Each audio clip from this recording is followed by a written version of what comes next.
Hello, everybody. Welcome back. It is SuperDudeSeth here, and we're trying a new series that I'm just gonna start called Seth Talks. Now, what this is about is just gonna be me talking about everything and like nothing. It could be like school, it could be video games, it could be anything. And what I want to start out with is you can clearly see in this lovely background right here that's of the entire world of Tamriel. We're going to be talking about world building. Now, you're wondering, like, Seth, it's a fucking game channel. What are you doing? Well, yeah, remember, Dungeons and Dragons is a game too. Now, this isn't just specifically for Dungeons and Dragons. That's what I'm using it for.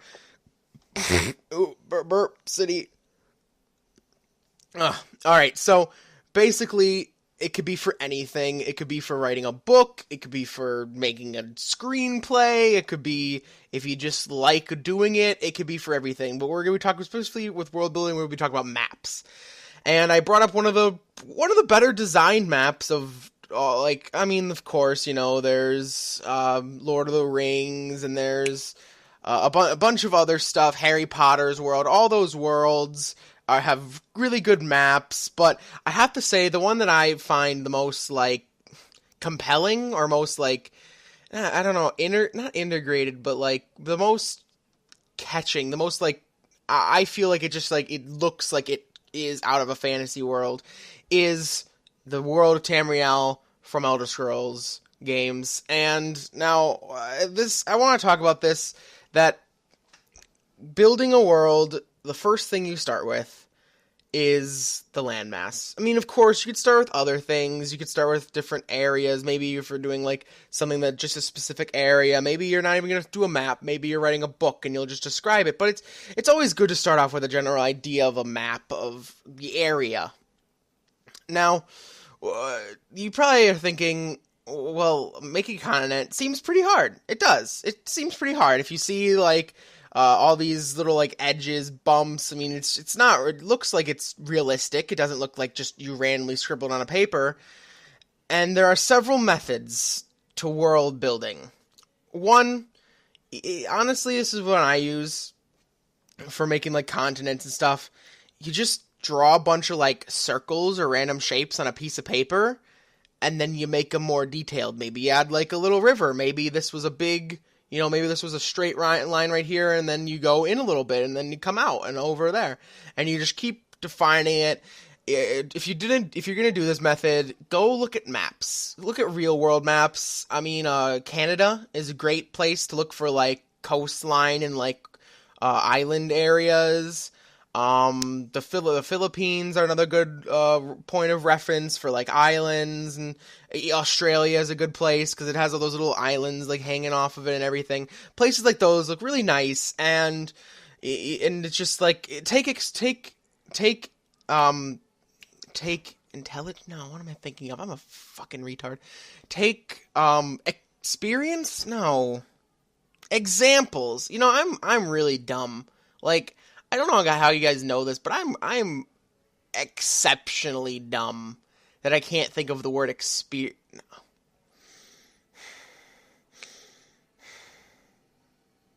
Take examples from real world scenarios, like planet Earth. Research some maps. Look at how they're made, how they're designed, stuff like that. You clearly tell here that they went with an older style, or a mountain. Look at the mountain ranges they do. I mean, they're all a little different. They got these lines coming out just to add a little more detail. You can do that. There's a bunch of different stuff you can do. And of course, they have an island over here. Rivers, lakes. Now you could put rivers and stuff in there. You don't need to, of course. You don't even need to like split up the continent at all. You could just make a big one and worry about like places people are, stuff like that, all later down the road, where nations are formed, all of that way later down the road. All right, now the second option you have for world building, it's a technique called like the bean technique. Now, I've never done it, but I've heard people who do it. You basically just take a can of beans and you dump it on a piece of paper. You outline that, boom, there's your continent.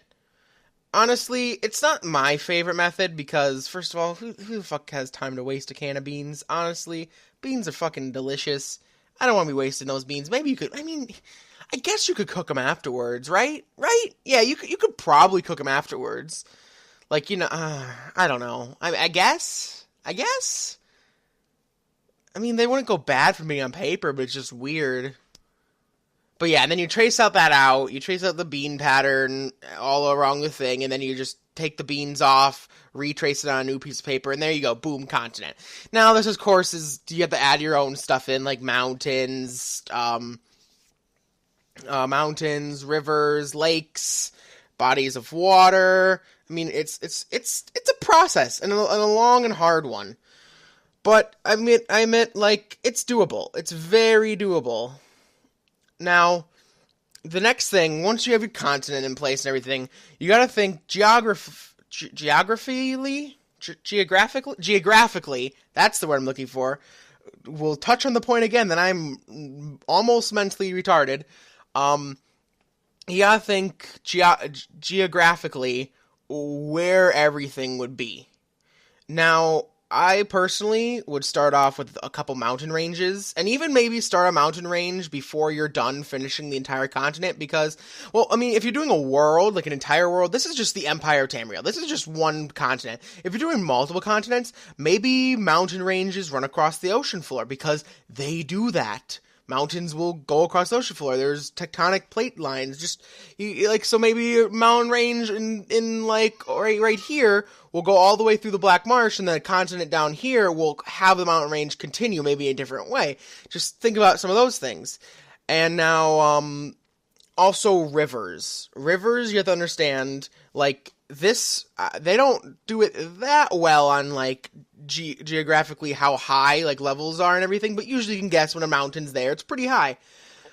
So, this river clearly it depends. If this is a higher point right here in the middle than out here, then this river is going to run down. Just remember, your rivers are controlled by gravity. Always by gravity. So if it comes from a high place to a low place, a good place to start a river off is always a mountain. Always, because that's how rivers start. Mountains have runoff from the snow peaks melting and stuff like that. It goes down, creates its own little thing. Years and years of erosion cause it to form a river till it reaches the ocean or a lake. Lakes you want to keep away from mountains in general, honestly, because, like, if you put it, like, right next to a mountain, it's either a really steep mountain, or, like, for some reason that's just, like, it's going to continue to go. It's just weird to place it there. Usually you want to do it middle of the place.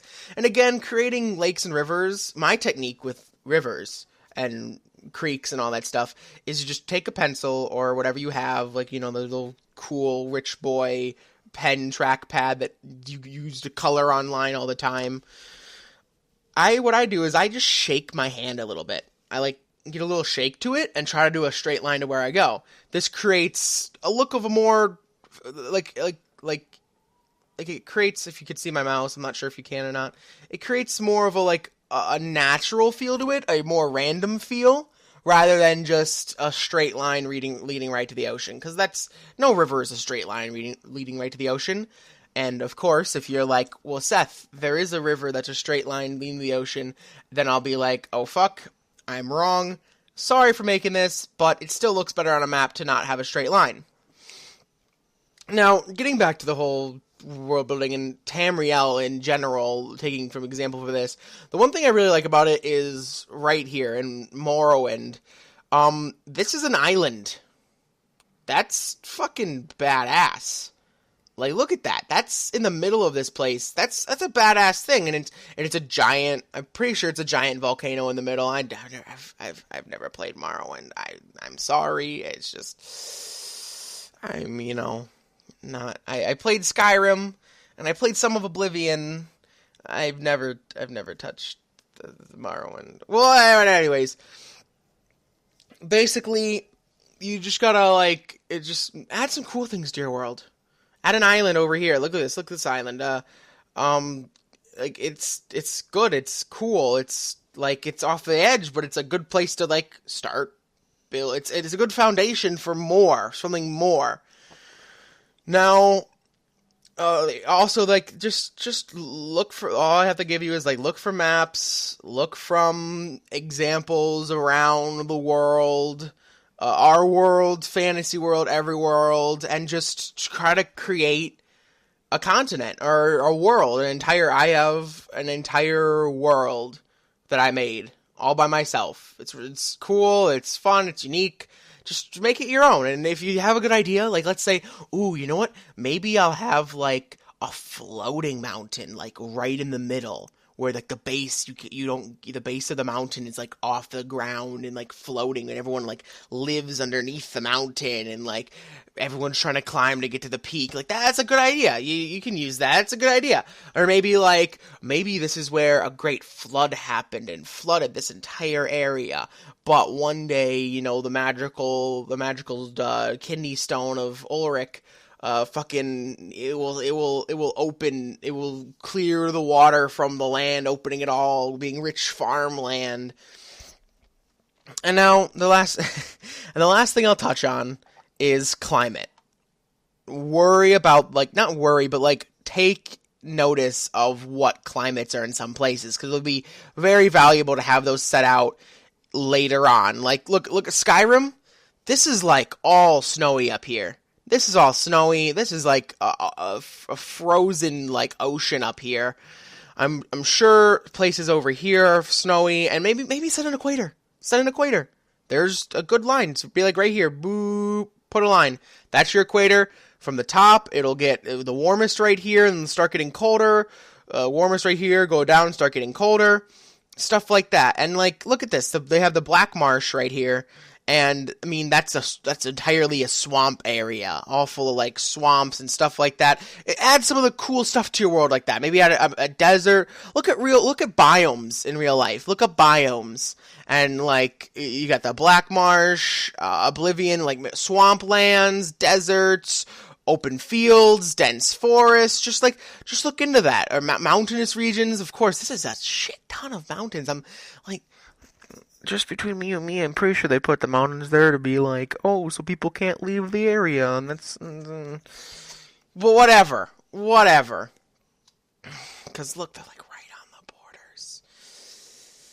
Whatever. But no, like, and just take into account everything you would need in, like, our own world. Like, maybe if you want to get really deep into it, the weather patterns in some areas, maybe this is Tornado Valley right here, goes right through all tornadoes, and, like, this helps later on shape your lore and shape why you place things in why you place them. Just make sure you write all these things down that you add in. Don't just leave them all to memory, because later on when you're writing lore and placing towns, you'll actually, like, need these, like, you'll need them for reference, and it'll all come together. So this is basically if you're writing a book, making a D&D campaign, making a world building for, like, a movie. It doesn't matter. If you're just doing it for fun, this stuff is, like, the basis of what you need to do and start any world out. So, well, if you want to see more of these, please leave a like. And, of course, subscribe. I gotta say these things at the end of every video because, I want to one day be rich and famous. No. I'm just kidding. I want to go to college and be in debt and... Alright, guys. Thanks for watching so much. If you like this video, leave a like. If you like this video, leave a like. I mean... If you like the video, I'm getting way too far ahead of myself. Whatever. For, like, the 4th time, thanks for watching, and hopefully this helps you, and I hope you all have a great day.